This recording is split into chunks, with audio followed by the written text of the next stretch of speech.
My wine lovers, कैसे हैं आप। आज वेडनेसडे 10:01 की सीरीज में मैं आपके लिए लेके आई हूँ ट्राइपेट्रिक एंजाइम की रेसिपी। ट्राइपेट्रिक एंजाइम और लिक्विड पेट्रिक एंजाइम दोनों का फंक्शन अलग अलग है और दोनों का रेसिपी भी बिल्कुल अलग है। चलिए आज मैं आपको सिखाती हूँ ट्राइपेट्रिक एंजाइम।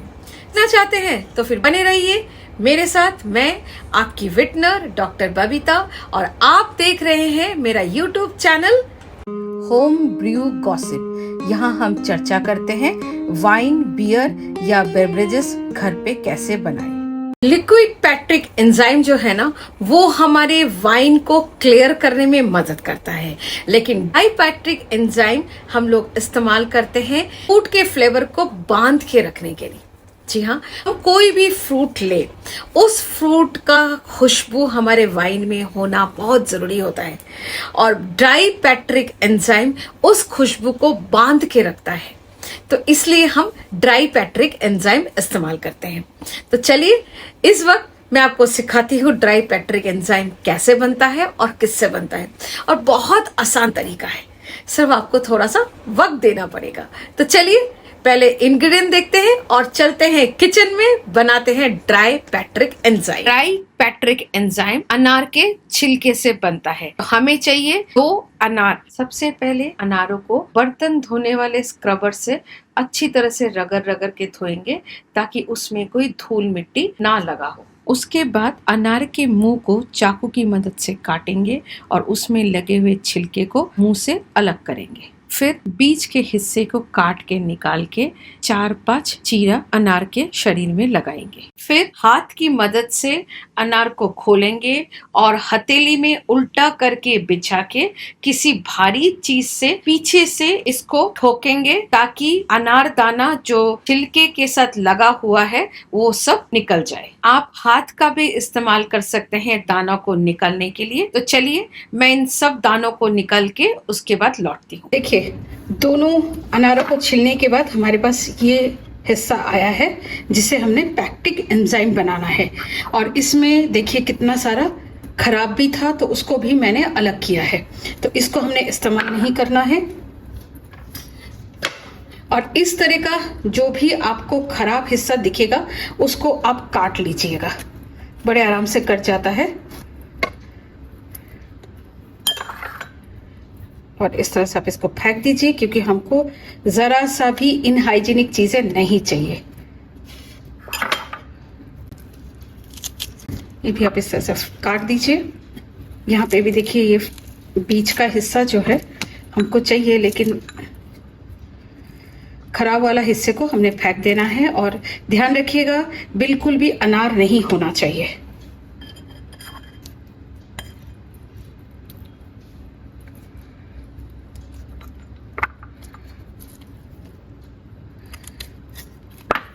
इस भी हिस्से को हम काट लेते हैं।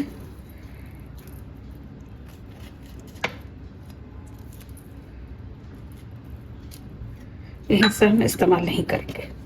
इस तरह से यहाँ पे भी है। तो इन सब बातों का आप जरूर ध्यान रखिएगा क्योंकि हमको खराब चीज नहीं चाहिए। बेशक हमारा पेक्टिक एंजाइम कम बने कोई बात नहीं, लेकिन सारा अच्छा चीज बने। ये देखिए इतने सारे हमारे वेस्टेज हैं, इसको करते हैं एक साइड में, और इसको हाथ से आप छोटे छोटे टुकड़े में कन्वर्ट कर दीजिए ताकि इसे सूखने में आसानी हो जाए। इस तरह से पीछे का हिस्से को भी आप फेंक दीजिएगा काट के।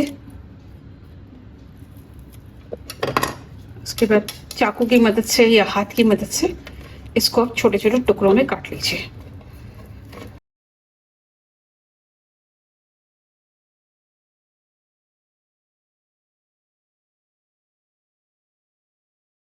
अब हम इसे धूप में सुखाएंगे।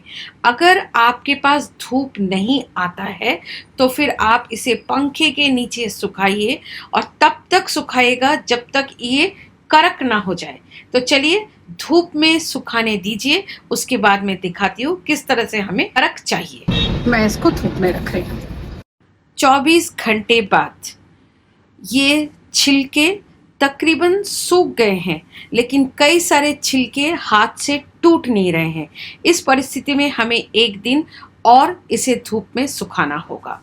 तो चलिए इंतजार करते हैं एक और दिन का। एक छोटी सी शिकायत है, 70% लोग मेरे चैनल को सब्सक्राइब नहीं करते हैं।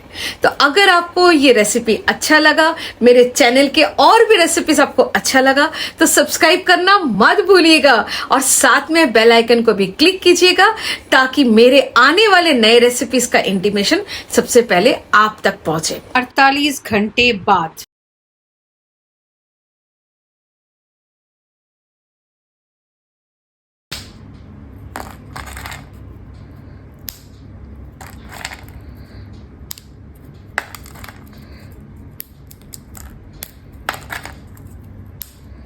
इस तरह से जब आपको कड़क आवाज आ जाएगा, तब आप समझ जाइएगा कि आपका ये छिलका अच्छी तरह से सूख गया है। तो अब हम इसे पीसेंगे। अब ये सारा हम अपने मिक्सी जार में डालेंगे।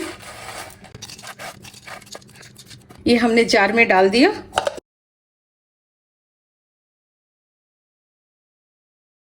इसमें ब्लेंडर में लगाएंगे।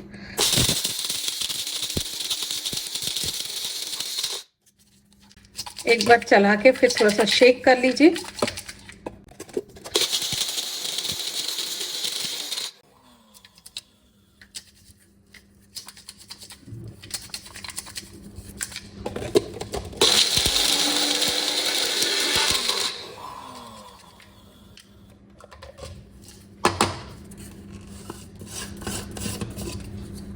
ये हमारा तैयार हो गया पैक्टिक एंजाइम।